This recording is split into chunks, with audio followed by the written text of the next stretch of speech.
Assalamualaikum Buya. Assalamualaikum warahmatullahi wabarakatuh. Saya hamba Allah ingin bertanya Buya. Adakah hadis Nabi yang menyuruh melafadzkan niat baik pada saat sholat, puasa, wudhu, mandi dan lain-lain? Terima kasih Buya. Wassalamualaikum warahmatullahi wabarakatuh. Assalamualaikum warahmatullahi wabarakatuh. Ada suatu ketika Sayyidina Anas bercerita, sami'tu Rasulullah, aku mendengar baginda Nabi waktu melakukan umroh, beliau mengatakan labbaik umratan wa hajjah. Diperdengarkan. Itulah saat baginda Nabi masuk umroh atau haji. Jadi mengucapkan adalah ada contoh.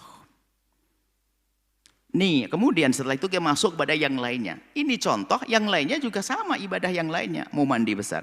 Sebetulnya lesan itu untuk memantapkan apa yang ada di hati.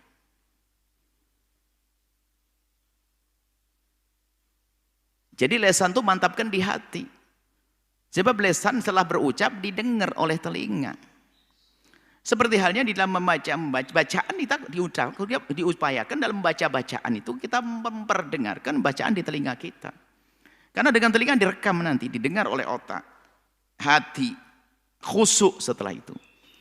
Nah, cuman kita harus kasih tahu bahwasanya niat itu pada dasar, hakikatnya di dalam hati. Adapun lesan berucap untuk membantu. Selagi sifatnya membantu, maka itu dianjurkan saja, bukan sebuah keharusan. Lalu kalau mau mandi, biar kita tahu ini mandi besar, biar nggak lupa. Maka nawaitul husra rafil hadatil akbari, saya niat mandi besar. Di dalam wudhu. Nawaitul wudhu, biar sadar kalau wudhu bukan sekedar mencuci muka.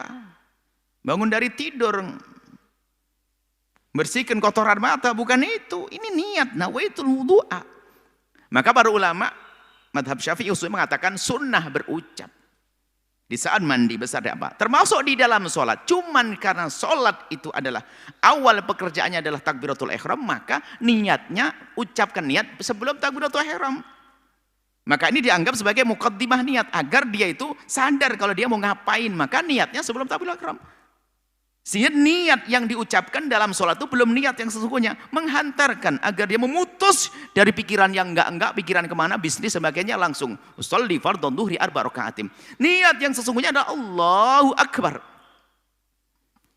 Jadi yang dipahami malah ditinjau dari sisi membantu kekhusyuan hati itu. Nah, dipahamnya jadi mananya. Kalaupun Anda tidak mengucapkan dengan lesan, sah dan memang aslinya itu. Bahkan kalau ada bertentangan antara lesan dengan hati, yang didahulukan hati.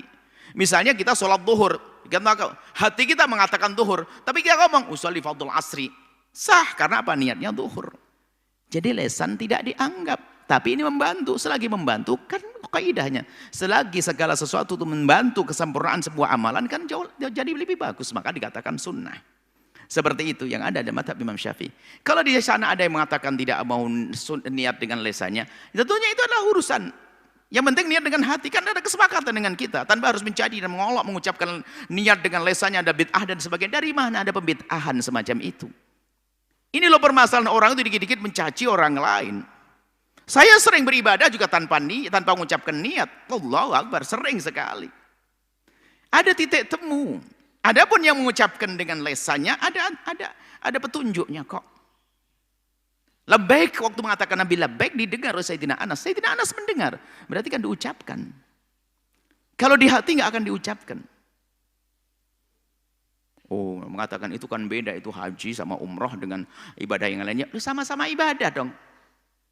Bentuk ibadahnya beda, tapi sama-sama ibadah. Maksud kami apa? Anda yang tidak mengucapkannya, sah sholat Anda selesai. Anda yang mengucapkannya dengan cara semacam tadi, yang disebutkan adalah sebuah keutamaan karena membantu kekhusyuan Anda. Kecuali di dalam sholat, spesial di dalam sholat memang nggak mungkin kita Allahu Akbar langsung mengucapkan niat, nggak mungkin. Tapi menghadirkan niat di hati waktu takbiratul ihram, menghadirkan mu'tabarat, hal-hal yang harus dihadirkan dalam sholat, itu kan ada dalam bab niat insyaallah. Ini saja bisa dilihat di buku fikih praktis tentang ibadah sholat. Di situ ada kita sebut tentang niat-niat. Wallahu a'lam bishawab. Setelah Anda menyaksikan video ini, jangan lupa berselawat kepada baginda Nabi Muhammad sallallahu alaihi wa alihi wa sahbihi wasallam.